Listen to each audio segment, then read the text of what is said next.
When a 12-year-old boy said his mom owned the bank, the teller laughed in his face and humiliated him in front of everyone, until the woman they were mocking walked out of her upstairs office. Damien Tucker wasn't the kind of kid who liked running errands. At 12, he'd much rather be at the park near his school in Macon, Georgia, tossing a football or watching videos on his cracked tablet. But when his mom asked him to take something to the bank for her after school, he didn't question it. That's just how things worked in their house. When Monica Tucker asked, you didn't argue. You listened. He stood in front of the hallway mirror, smoothing out his hoodie. His jeans were a little too long, bunching around his sneakers, and there was still a streak of dirt on the side from lunchtime kickball. He wiped at it half-heartedly, then gave up and shrugged. Whatever. He had the manila envelope and the deposit slip. That was what mattered. Straight there and straight back, Monica said from the kitchen, her voice firm but warm. Don't let anyone talk you into stopping for chips or soda. I won't, Damien replied, zipping his hoodie up. You trust me, right? I do. That's why I'm sending you, she said, walking over and handing him the documents. Her dark blue blazer was still on from a long day at work, and her heels clicked softly on the hardwood floor. She looked tired, but her eyes were alert, always watching, always sharp. Damien looked up at her. Do I tell them I'm your son? Monica hesitated for a beat. Only if they ask, she said. Just hand it over at the front desk. If they need anything else, tell them to check with the office. He nodded. Okay. And Damien, she added, crouching slightly so they were eye to eye, don't let anyone make you feel small in that building. You hear me? He gave her a crooked smile. They won't. The walk to Harper and West Bank took about 12 minutes. The sun was starting to dip low, casting long shadows on the sidewalk, and traffic was picking up on Houston Avenue. Damien kept one hand in his hoodie pocket and the other gripping the envelope tight like it was worth $1 million. As he approached the bank, he paused at the crosswalk and watched the building from across the street. It didn't look like anything special. Red brick, silver signage, big tinted windows. But he knew what it really was. It was his mom's. Not just where she worked. She owned it. Full stop. That was the part most people didn't believe. He'd seen it happen before. When she introduced herself in meetings or signed papers in front of strangers, there was often a double take, as if they were looking for someone behind her, someone older, or maybe lighter-skinned, or a man. Never her. Never Monica Tucker, a black woman from Augusta with a voice that didn't rise and a face that didn't flinch. Inside the bank, the air was cool and smelled faintly like printer toner and cologne. Damien got in line behind a man in a plaid shirt and khakis. There were 3 tellers behind the counter, 1 older man and 2 women. The one at the far end looked like she was counting bills. The one in the middle was tapping her nails on the counter. The third one, closest to him, was talking with a customer and glancing up every few seconds like she wanted the line to disappear. Damien shifted from foot to foot. He clutched the envelope tighter, replaying his mom's instructions in his head. When the guy in front of him stepped away, it was his turn. Next! The teller called, not even looking up. He walked up slowly and placed the envelope and slip on the counter. Hi, I'm here on behalf of my mom, Monica Tucker. She asked me to bring this in for her. The teller, who wore a name tag that said Candace, finally looked at him, then blinked. Her mouth twitched. I'm sorry, what? I said I'm here for my mom, Damien repeated, his voice steady. She owns this bank. Candace's face did something weird, like it was trying to decide between laughing and looking confused. Then she let out a quick, sharp laugh. Oh, really? She said. And I'm Beyoncé. Damien blinked. He could feel his ears getting hot, but he didn't say anything. He just kept standing there, like his feet were glued to the ground. But before he could respond, things were about to get worse, because Candace wasn't done. Candace didn't just laugh. She leaned back in her chair and looked over at the other teller to her right, tilting her head in mock disbelief. Y'all hear this? She said loudly. This kid says his mom owns the bank. The woman next to her didn't say anything, but Damien could tell she heard. Her fingers paused on the keyboard. So did a few customers behind him. He could feel their eyes on the back of his neck. And in that moment, the calm he'd been holding on to started slipping. "I'm not lying," he said quietly, keeping his chin up. "Her name's Monica Tucker. You can check." Candace tilted her head and gave him a long, drawn-out look. "You got ID or something? Bank paperwork from your mom?" Damien held up the envelope again. "She just asked me to drop this off. That's it." Candace looked at the envelope, then back at him. "And she just sends you up here, all by yourself, walking around saying she owns the place?" Damien tried not to let it show, but his fists clenched. He hated the way she said "you," like he wasn't supposed to be standing there at all, like kids like him didn't belong in places like this. He took a deep breath. "She told me to give it to the front desk. That's what I'm doing." Candace snorted. "Sure she did." She looked around theatrically, then leaned in with a smug smile. "Is she the cleaning lady, sweetheart? Maybe you got your wires crossed." Someone in line chuckled.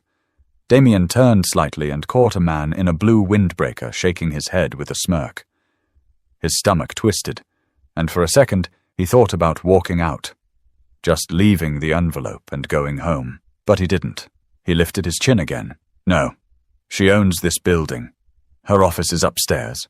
Candace leaned back in her chair and crossed her arms. "Well, then maybe she can come down here and explain it herself, The silence that followed was sharp. No one spoke. The keys on the teller's keyboard had stopped clicking. Even the man in the windbreaker looked uncomfortable now. Damien didn't move. His mouth was dry, but his eyes stayed fixed on hers. "I'm just doing what she asked me to do," he said, his voice steady despite the heat in his cheeks. "You can call her office if you don't believe me." Candace looked like she was about to say something else, something worse, but she didn't get the chance. A door behind the counter opened with a soft click, the one with the frosted glass panel that led to the executive offices upstairs. Out stepped Monica Tucker. She didn't raise her voice, she didn't ask for attention, she didn't need to. In that moment, everything shifted. Monica's heels clicked softly against the tile as she walked toward the counter. She wasn't smiling, but her expression wasn't angry either. Just composed, like someone who'd been through this scene more than once and didn't need to explain herself to anyone. "Hi, baby," she said, resting a hand gently on Damien's shoulder. Damien exhaled. He didn't even realize he'd been holding his breath. Monica turned to Candace. "Is there a problem with my son delivering my documents?" Candace's mouth opened, then closed. Her eyes flicked to the name tag on Monica's blazer, the small silver one that said Monica Tucker, founder and president, and her face drained of color. I didn't realize," she began, but Monica cut her off with a polite smile that didn't quite reach her eyes. "You didn't realize what?" Candace stammered. "I thought maybe he was confused. You know, people say things and I wasn't sure, so instead of asking or checking, you assumed." Monica didn't raise her voice. She didn't have to. The people in line had gone quiet. One of them stepped back slightly, giving Monica a clear path to the counter. Candace looked like she wanted to melt into the floor. Damien stood up a little straighter, but the moment of reckoning wasn't over yet, because Monica wasn't finished. Monica stepped closer to the counter, her eyes locked on Candace's. There was no yelling, no dramatic pause, just a silence that seemed to press down on the room, making even the hum of the ceiling lights feel loud. Candace fidgeted. She shifted her weight from one foot to the other, her face caught somewhere between embarrassment and defensiveness. "Look, I didn't mean anything by it," she offered, almost in a whisper. Monica tilted her head slightly. "Didn't mean anything by what?" Candace opened her mouth, then hesitated. I just thought he was that's all." "Confused?" Monica repeated, her voice flat. Damien looked up at his mother. She hadn't raised her voice once, but the tension in the room was heavier than it had ever been. Even the man in the windbreaker had lowered his eyes and stepped to the side, pretending to look at his phone. "I gave him instructions to drop off confidential documents and a signed deposit slip," Monica continued. "He did exactly what I asked. And for that, he was laughed at, questioned, and humiliated in front of a line of strangers." There was a pause. Then Monica added, "Is that your policy here?" "No, Mom," a voice came from the hallway. Everyone turned. A man in a light grey suit with a deep crease in his forehead was walking toward the front counter. His name tag read Stephen Albright, branch manager. He looked like he'd just emerged from a tornado, probably summoned by the tension seeping through the lobby. "I apologize, Mrs. Tucker," he said quickly. "I just stepped out for a call. I didn't realize what was going on here." "Well, now you do," Monica replied calmly. Stephen's eyes darted toward Candace, who seemed frozen in place. "I'll handle this immediately," he said, voice tight. "Candace, can I speak with you in the office?" Candace hesitated. "But now!" The word landed like a dropped weight. Candace gave Monica a stiff nod, more like a flinch, then disappeared with the manager down the hallway. Monica turned back to Damien. Her hand rested lightly on his back. "You okay?" she asked softly. He nodded. "Good." She looked back at the people in line, some of whom still hadn't moved. "Anyone else need help?" There were a few coughs, a shuffling of feet. The mood in the room had shifted completely. What had started as a simple errand now felt like a lesson being taught in real time, one that had nothing to do with deposits or banking. A woman a few spots back stepped forward. She looked to be in her 50s, with a short brown bob and a floral purse. Her voice was quiet. "I just wanted to say, I'm sorry," she said to Monica, but glanced at Damien too. "That shouldn't have happened." Monica gave a small nod. "Thank you. I got kids," the woman added, almost under her breath. "They shouldn't have to prove who they are every time they walk into a room." Monica didn't respond right away. She just looked at Damien and said, "Let's go." They walked out side by side. Damien didn't say much until they hit the sidewalk again. The sun was almost down, and traffic had picked up. He could hear the buzz of cars and the faint sound of a basketball bouncing down the block. "Does that happen to you a lot?" he asked. Monica kept walking for a few seconds before answering. "More than I'd like." Damien kicked a loose pebble down the sidewalk. "So, what happens now? Is she going to get fired?" "That's not up to me," Monica said. "I reported it. What the bank decides to do after that is their decision." "But she laughed at me," Damien said, his voice rising a little. "She called you the cleaning lady. She made everyone look at me like I was lying." "I know," Monica said.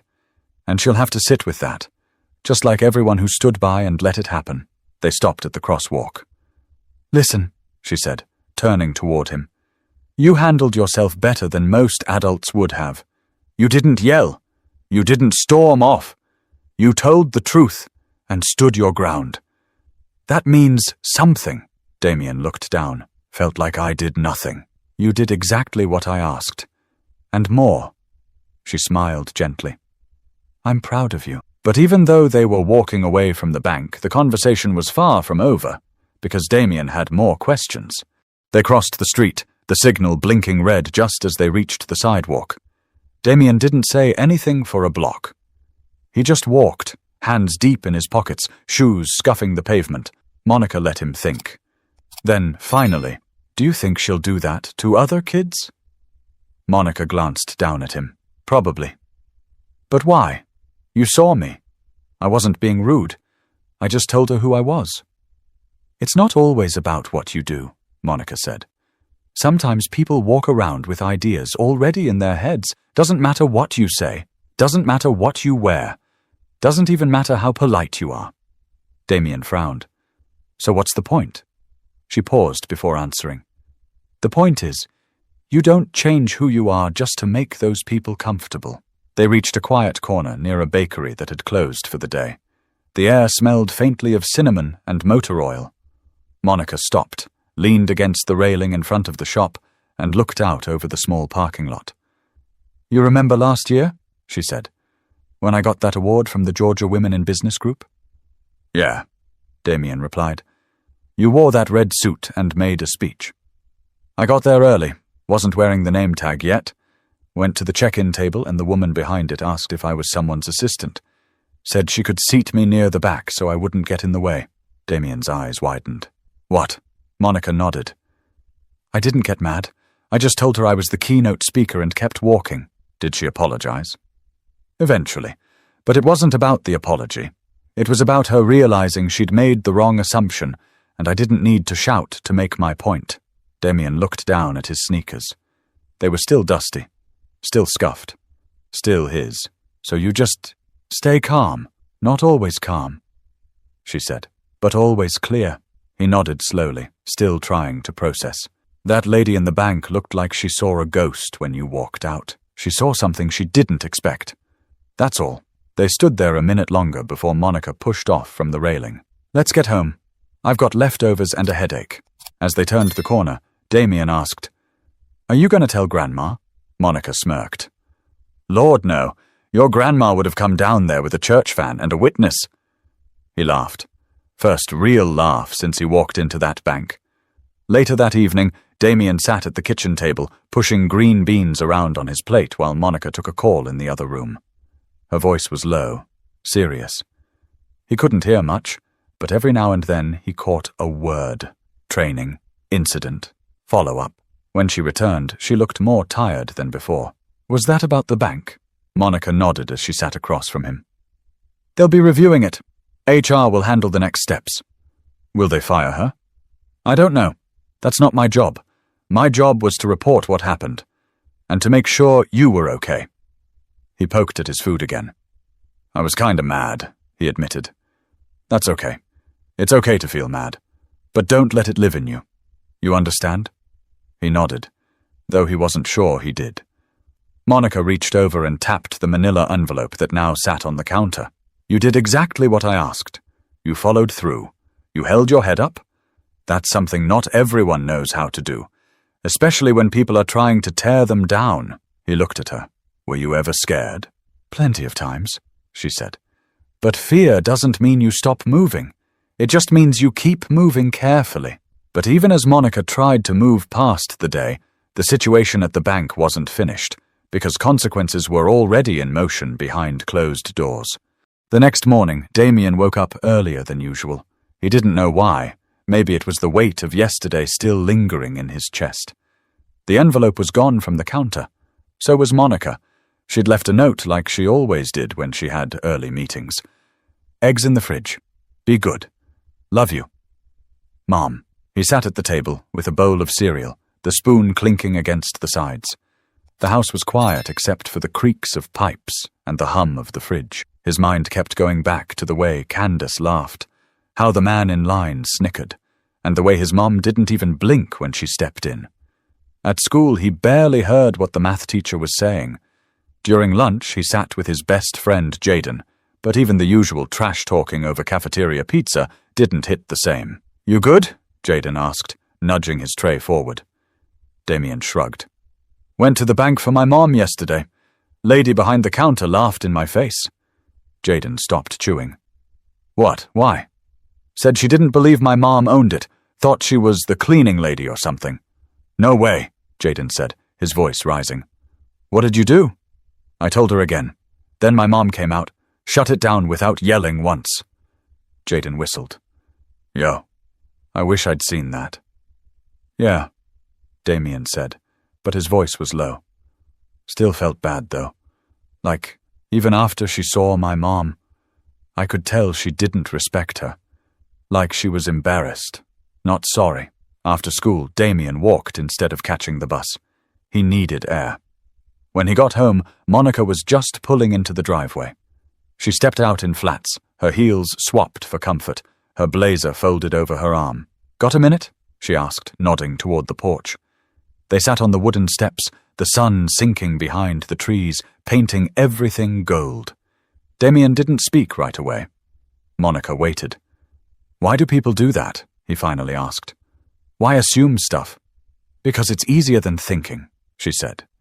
People walk around with a picture in their heads of what they think success looks like.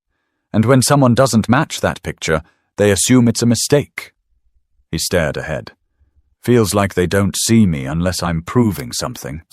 That's the trap, she said. You get caught spending all your time trying to prove you're enough. But you already are. He nodded slowly. You were brave yesterday. She added. You didn't yell, didn't insult her, didn't storm out. That takes strength most grown folks don't even have. I felt like I was just standing there, he said. Sometimes standing still is the bravest thing you can do." Damien looked over at her. "You ever feel tired? Like, just tired of people thinking you're less?" Monica took a deep breath. "Every week. But I don't carry it all the time. I put it down when I walk through this door. That's how I stay whole." He leaned back against the railing. "Is it going to be like this forever?" he asked. "No," she said. "But it'll take people like you growing up, asking these questions, and making different choices. That's how it changes.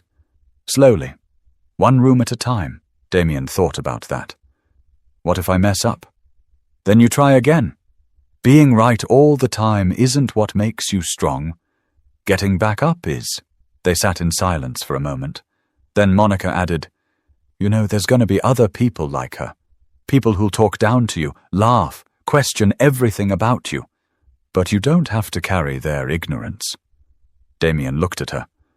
"You're not going to stop going to that bank?" "I own that bank," she said.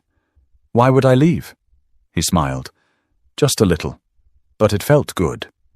But while they were having that quiet talk on the porch, a very different kind of conversation was happening back at the bank, one that would bring everything full circle. Back at Harper and West Bank, the atmosphere behind the scenes wasn't nearly as calm. Inside a glass-walled conference room on the second floor, the blinds were half-closed, and 3 people sat around a small oval table. Monica didn't say much at first. She let the HR director speak, her arms crossed, expression unreadable. Candace sat on the opposite side of the table, posture stiff, hands folded tightly in her lap. She looked different today. Hair pulled back. No eyeliner.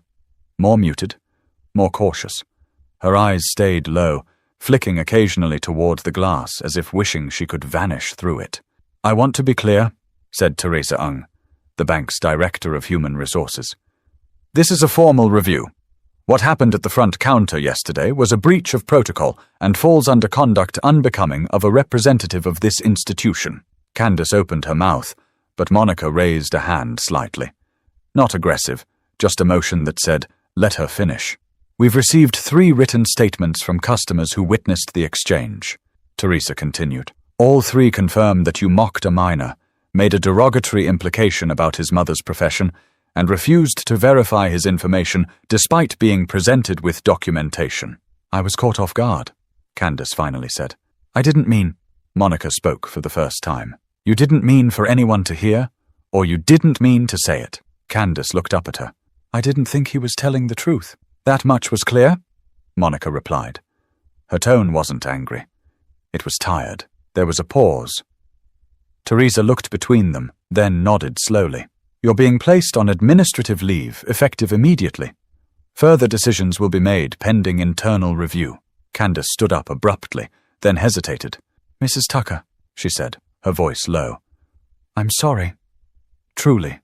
I wasn't trying to cause harm." Monica looked at her, then down at her own folded hands. "People don't always try to cause harm. They just stop seeing the person in front of them." Candace didn't reply. She walked out of the room quietly, shoulders tight. After she left, Teresa looked over. "I appreciate how you handled it, Monica. You kept it from becoming a PR nightmare." "I didn't do it for PR," Monica said. "I did it because that was my son." Later that evening, Damien sat at the kitchen counter while Monica chopped bell peppers for dinner. He was scrolling through his phone when it buzzed with a text from a number he didn't recognize. "Hey," he said. "Did you give my number to Ms. Teresa from the bank?" "I did. Why?" "She just messaged me. Asked if I'd be open to speaking to the staff next month. Some kind of equity training thing." Monica paused mid-chop. "You don't have to do it." "I kind of want to," he said after a moment. "I mean, maybe if they hear it from someone like me, they'll stop treating other kids like that." Monica smiled to herself, then went back to cutting peppers. "You're thinking bigger already." Damien grinned. "Don't get used to it." She laughed. The next few days passed quietly. No more texts, no more follow-up meetings. Monica didn't speak of the incident again unless Damien brought it up, which he did less and less. It didn't disappear, but it didn't sit heavy on him anymore either. A week later, he walked into the same bank. this time with Monica beside him. They needed to drop off a revised contract for a new business partner. The lobby looked the same, but the tension was gone. Different teller today. Young guy. Smiled when he saw them, asked how their day was going. Damien placed the folder on the counter and said, "Delivery for Ms. Tucker." The teller looked up, then gave him a nod. "Got it. You must be her assistant." "No," Damien said, calm and confident. "I'm her son." The teller blinked, then smiled. "Cool. You want a receipt for her, or she got it covered?" "She's got it," Damien said. They walked out together. Monica didn't say a word. She didn't have to.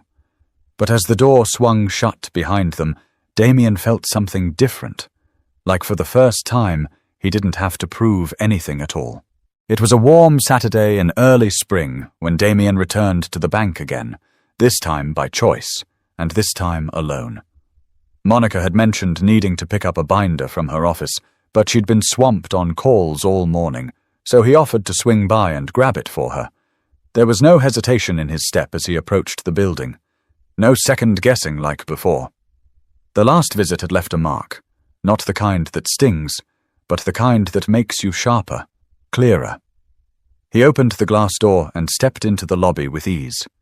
Inside, the place felt lighter. It wasn't quieter or emptier. The phones still rang, the printers still hummed, but the weight that once hung in the air was gone. He walked up to the front desk.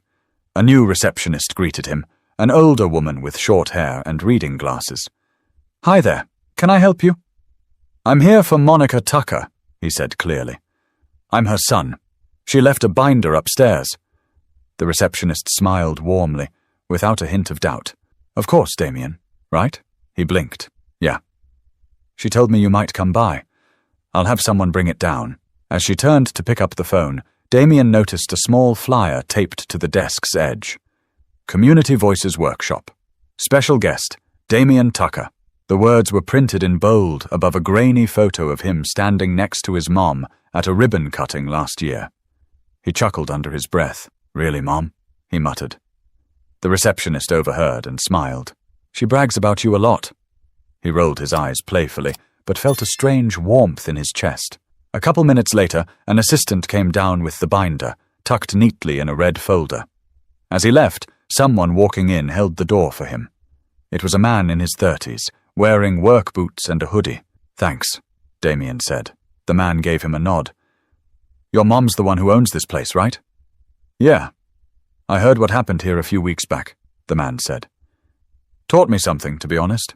Appreciate it." Damien didn't know what to say. He gave a small smile and a quiet, "Cool," then stepped onto the sidewalk. The sky was wide and bright above him. His walk home was slower this time, not because he was tired, but because he didn't feel rushed. Nothing to run from, nothing to prove. At a red light he pulled out his phone and started typing. Just a few notes. Things he wanted to say at that upcoming workshop. Not for anyone else's approval, but because he knew what it felt like to stand there, watched and judged. And he knew what it meant to stand tall anyway. When he got home, Monica was at the kitchen counter, headphones in, laptop open, typing furiously. He placed the binder next to her and sat down without a word. She looked up, pulled out one earbud. "Everything good?" "Yeah," he said. "Real good." She studied him for a second, then nodded slowly. He stood up, grabbed an apple from the fruit bowl, and headed for the stairs. "Oh," he added, turning back. "I saw that flyer." Monica looked at him innocently. "Which one?" "You know which one." "You're going to do great." He laughed and shook his head. "We'll see." She didn't respond, just went back to her typing, the quiet click of the keys filling the space. And as he climbed the stairs, Damien didn't feel like the same boy who'd walked into that bank with dusty sneakers and a folder in his hand. He felt like someone who knew who he was, and didn't need to raise his voice to be heard. Because sometimes the loudest message is the one spoken with dignity. Thanks for listening to Damien's story. If this moved you in any way, take a second to subscribe, share it with someone, and leave a comment. Stories like this remind us what respect really looks like and how much it matters.